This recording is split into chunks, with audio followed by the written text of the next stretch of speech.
Big breaking news. PGCIL exam date out कर चुका है जो कि 1 जुलाई को है 2026। अब घबराने की कोई ज़रूरत नहीं है क्योंकि अगले 25 दिन कंप्लीट प्लान, स्टडी प्लान मैं बताने वाला हूं। जैसा कि आप जानते हैं कि PGCIL में ओनली डिप्लोमा एलिजिबल रहता है और ये लास्ट 25 दिन अचानक डेट आना स्टूडेंट के लिए एक घबराहट की बात आ जाती है, लेकिन आपको घबराने की कोई ज़रूरत नहीं है। हम स्टेप बाय स्टेप 25 दिन का प्लान आपको बताएंगे।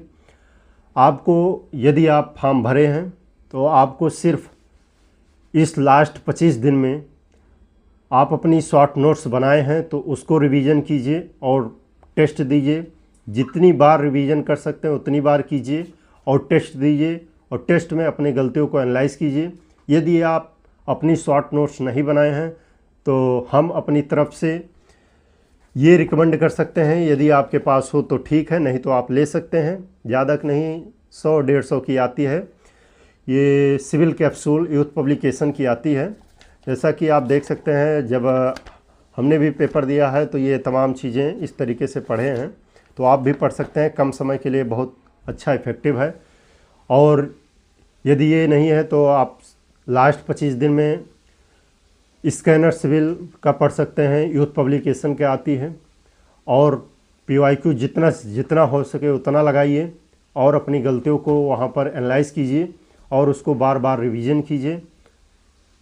25 दिन कम नहीं है, बहुत दिन है। देखा जाए जो पढ़े होंगे, अब जो एकदम नहीं पढ़े हैं उनके लिए 25 दिन बहुत कम लगेंगे, लेकिन जिसकी तैयारी अच्छी चल रही है, जैसे कुछ बच्चे RRB, JEE, CB2 देने वाले हैं तो वो तैयारी ऑलरेडी कर रहे हैं, या SSC के लिए तैयारी कर रहे हैं, या UPSSC JEE 4612 दिए हैं, वो भी तैयारी में लगातार लगे थे। तो इस प्रकार से तैयारी कहीं न कहीं चल रही थी, तो इसको 25 दिन इफ़ेक्टिव करने के लिए अपने शॉर्ट नोट्स को अब उठा लीजिए और एक दिन में कम से कम 2 से 3 सब्जेक्ट को डेली रिवाइज कीजिए, टेस्ट दीजिए, एनालाइज कीजिए। और सिलेबस अगर नहीं देखें तो आप सिलेबस को देख लीजिए। जैसा कि आप थंबनेल में सब कुछ जान ही रहे हैं, बता दिया गया है 1 जुलाई 2026 को आपका एग्ज़ाम है, तो घबराने की कोई ज़रूरत नहीं है। और आज हम UPSSC 4612 पर लाइव आकर बात करने वाले थे, लेकिन आज नहीं करेंगे। यह वीडियो 4612 के लिए कल आएगा। और आप चैनल पे नए हो तो चैनल को सब्सक्राइब कर लीजिए। ऐसे इफ़ेक्टिव नॉलेज के लिए आपको बराबर अपडेट मिलती रहेगी, बहुत कम समय में, क्योंकि बहुत समय हम नहीं लेते हैं, 2-4 मिनट ही लेंगे और आपको पूरी जानकारी देंगे।